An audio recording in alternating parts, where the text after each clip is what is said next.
तर Praful लोढावर honey trap संदर्भात गुन्हा दाखल करण्यात आलाय असा आरोप एकनाथ खडसे यांनी केलाय।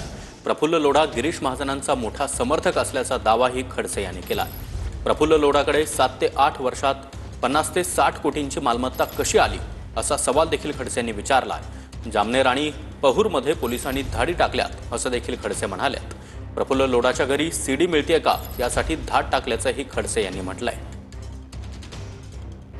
ही गोष्ट खरी आहे की साकेनाका पोलीस स्टेशन आणि MIDC अंधेरीला या प्रफुल्ल लोढावर गुन्हे दाखल झालेले आहेत। त्याच्यामध्ये पोक्सोचा गुन्हा आहे, अल्पवयीन मुलीवर बलात्काराला चित्रण केलं वगैरेचा एक गुन्हा आहे, आणि दुसरा जो आहे तो हनी ट्रॅपच्या संदर्भामधला गुन्हा आहे। आणि यामध्ये हा जो प्रफुल्ल लोढा आहे हा गिरीश महाजनांचा अत्यंत जवळचा कार्यकर्ता आहे। हा अत्यंत गलिच्छ शब्दामध्ये गिरीश महाजनांना शिवाय घालायचा, पण नंतर काय चमत्कार झाला माहिती नाही। गिरीश महाजनांनी त्याला भाजपमध्ये घेतलं। याची आर्थिक स्थिती अत्यंत नाजूक होती, पण आता तो कोट्यवधीचा मालक झाला अचानक।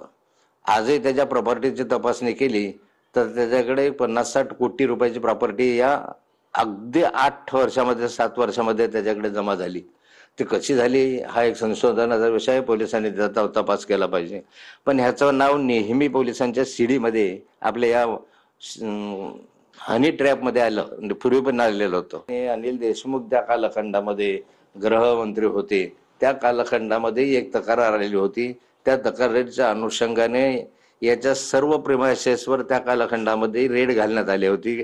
अगदी 15-20 दिवसापूर्वी याच्या घरावर म्हणजे पहूर येथे, जामनेर येथे, जळगाव येथे, नाशिक येथे पोलिसांनी रेड घातली। एक 15-20 दिवस झाले त्या गोष्टीला, आणि ती सीडी तपासण्यासाठीच घातली त्या संदर्भामध्ये की याच्याकडच्या जे आहेत पण याने कुठे लपवून ठेवल्या ते अजून पोलिसांना सापडलेलं नाहीये। तर प्रफुल्ल लोढा नेमके कोण आहेत आपण पाहूया। खडसेंच्या दाव्यानुसार प्रफुल्ल लोढा हे गिरीश महाजनांचे निकटवर्तीय आहेत।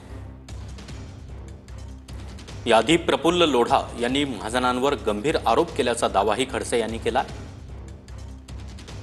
प्रफुल्ल लोढा यांना लोकसभा निवडणूक 2024 मध्ये वंचित बहुजन आघाडीकडून उमेदवारी देण्यात आली होती, मात्र अवघ्या 5 दिवसात लोढा यांच्याकडून माघार घेण्यात आली। महाजनांनी प्रफुल्ल लोढा यांना भाजपात प्रवेश दिला होता असा आरोपही खडसे यांनी केला। नोकरीचा आमिष दाखवून 2 मुलींवर अत्याचार केल्याप्रकरणी प्रफुल्ल लोढांवर गुन्हा दाखल आहे। आरोपानंतर प्रफुल्ल लोढा सध्या न्यायालयीन कोठडीत आहे। मुलींवर अत्याचार करून फोटो असल्याची धमकी देत खंडणीही उकळल्याचा आरोप प्रफुल्ल लोढा याच्यावर आहे। तर दोन्ही मुलींच्या तक्रारीनुसार साकेनाका आणि MIDC पोलिसात गुन्हा दाखल आहे। पीडित अल्पवयीन असल्यानं लोढांवर पॉक्सो अंतर्गत गुन्हा दाखल आहे।